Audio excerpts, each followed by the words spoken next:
अमरावतीचे अपक्ष उमेदवार विप्लव बजोरिया यांच्या उमेदवारी अर्जावर आक्षेप. काँग्रेस उमेदवार हर्षजित देशमुखांकडून आक्षेप.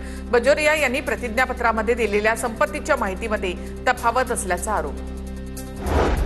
कोकण स्थानिक स्वराज्य संस्था विधान परिषदेच्या मतदारसंघातील अर्जाची छाननी पूर्ण. विधान परिषदेच्या मतदारसंघामध्ये 6 उमेदवारांची 12 नामनिर्देशन पत्र वैध.